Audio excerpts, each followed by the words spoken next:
यानंतरची बातमी आहे कॅनडाच्या राजकारणातून। भारत विरोधी भूमिका घेऊन जगभरात भारताची प्रतिमा मलिन करण्याचा ठेका घेतल्याप्रमाणे काम करणारे कॅनडाचे पंतप्रधान जस्टिन ट्रुडो आता पायउतार झालेत। बोकाळलेली महागाई, त्याच अनुषंगाने अर्थव्यवस्थेचा वाजलेला बोऱ्या, यामुळे ट्रुडोना पुन्हा सत्ता मिळणार नाही हे जवळपास निश्चित होतं। मात्र त्यांना त्याची वळकटी 9 महिने आधीच गुंडाळावी लागली। त्याचं कारण ट्रम्प महाशय ठरलेत। पाहूया। मी काल रात्री माझ्या मुलांशी बोललो आणि ठरवलं की राजीनामा द्यायचा।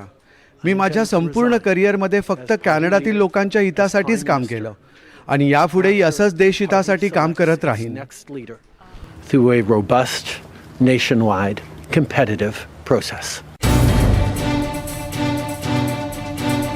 लोकप्रियतेच्या बाबतीत रसातळाला गेलेला पक्ष आणि त्या पक्षाचं नेतृत्व करणारे जस्टिन ट्रुडो अखेर कॅनडाच्या पंतप्रधान पदावरून पायउतार झाले। खलिस्तानी दहशतवाद्याच्या संशयास्पद हत्येनंतर भारतीय गुप्तचर संस्थांवर आरोप करणाऱ्या ट्रुडोंना आता घरच्याच विरोधकांनी धारेवर धरले। गेल्या काही महिन्यात अधोगतीला गेलेली ट्रुडोंची 10 वर्षांची पंतप्रधान पदाची कारकीर्द अखेर मार्च महिन्यात संपेल अशी सध्याची स्थिती होती। ट्रुडोंच्या बाबतीत करायला गेलो एक आणि झालं भलतंच अशी स्थिती झाली आहे।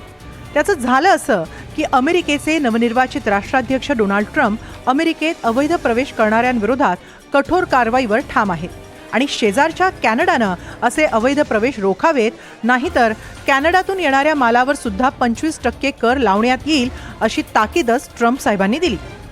ट्रम्प साहेबांनी तोंडातून शब्द काढला की तो ते खरा करतात।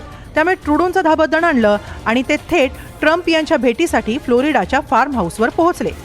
आता ट्रम्प यांची समजूत काढण्याच्या हेतूनही भेट होती, मात्र अमेरिकन मीडियात आलेल्या वृत्तानंतर ट्रुडोंची खुर्चीच धोक्यात आली। अमेरिकन मीडियातील वृत्तानुसार ट्रम्प यांनी ट्रुडोंना सार्वभौम असलेला कॅनडा हा देश अमेरिकेत विलीन करा असा संदेश दिला। विशेष म्हणजे कॅनडा हे अमेरिकेचं 51वे राज्य असल्याचं सांगून ट्रुडोंना संपूर्ण भेटीत पंतप्रधान न म्हणता गव्हर्नर ट्रुडो असा उल्लेख झाल्याचं वृत्तांमधून सांगण्यात आलं। इतकंच नव्हे तर ट्रम्प यांनी ट्रुडोंना गव्हर्नर असं म्हणत ट्विटही केलं होतं।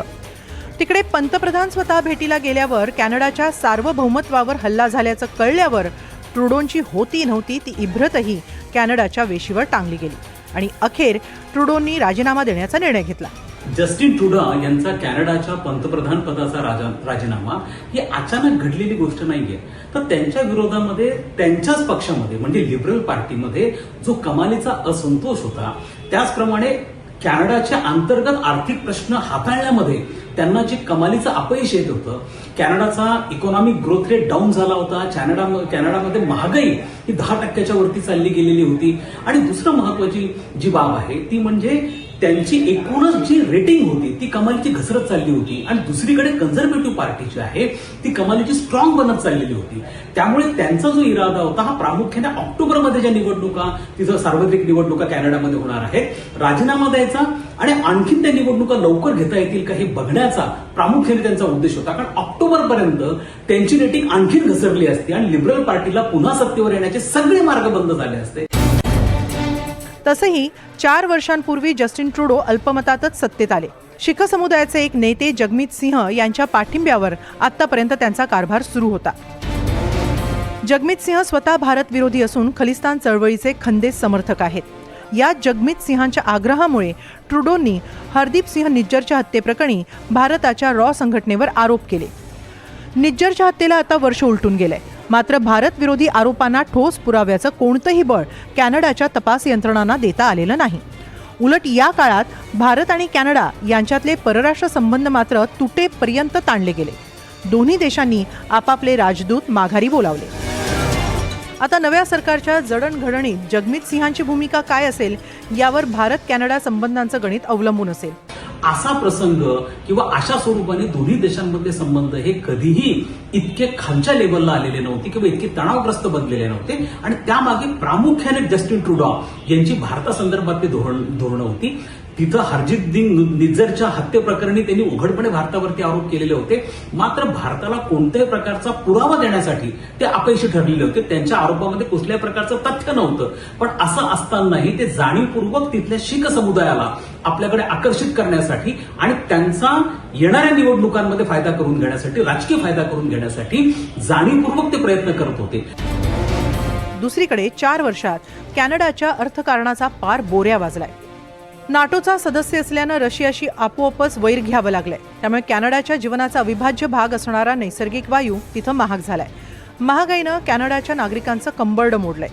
कोरोनानंतर डबघाईला आलेलं अर्थकारण टाळ्यावर आणण्यासाठी छापलेल्या डॉलर्समुळे कोरोना संपल्यावर आर्थिक गणित आणखीनच बिघडवून टाकलंय. भारताकडनं प्रामुख्याने त्यांच्याकडे फार्मास्युटिकल असतील किंवा केमिकल्स असतील, व्हेजिटेबल्स आहेत, या स्वरूपाचा माल हा प्रामुख्याने निर्यात भारताकडनं केला जात होतो. मात्र हा व्यापार अलीकडच्या काळात वाढलेला होता. पण जसा भारत आणि कॅनडा संबंधांमध्ये तणाव निर्माण झाला, या व्यापारावरती नकारात्मक परिणाम झाला होता. त्यामुळे पहिला व्यापाराचा मुद्दा आहे. दुसरा इमिग्रेशनचा मुद्दा होता. प्रामुख्याने मोठ्या प्रमाणात, साधारणतः आजही 4.25 लाख भारतीय विद्यार्थी हे कॅनडामध्ये आहेत. मात्र ट्रुडॉनी त्यांचं प्रमाण 35% घटवलेलं होतं. त्यामुळे इमिग्रेशनचा दुसरा जो मुद्दा होता तो अत्यंत महत्वाचा होता. त्यामुळे आता जस्टिन ट्रुडॉची जागा जो लिबरल पार्टीचा नेता घेईल किंवा जो नवीन पंतप्रधान बनेल तो प्रामुख्याने ट्रुडॉच्याच धोरणही पुढे घेऊन जातो का किंवा त्याच्यात बदल घडून आणतो, यावरती भारत आणि कॅनडा यांच्यातल्या भविष्यातील संबंधांची दिशा ही विसंबून असणार आहे. त्यामुळे म्हणतात ना, जैसी करणी वैसी भरणी. भारतावर अनाठायी आरोप करून लोकप्रियता मिळवण्याच्या नादात ट्रुडोंचाच गेम झाला. आता निवडणुकीत ट्रुडो आणि त्यांच्या पक्षांचं काय होतंय हेच बघायचंय. Bureau report, NDTV Marathi.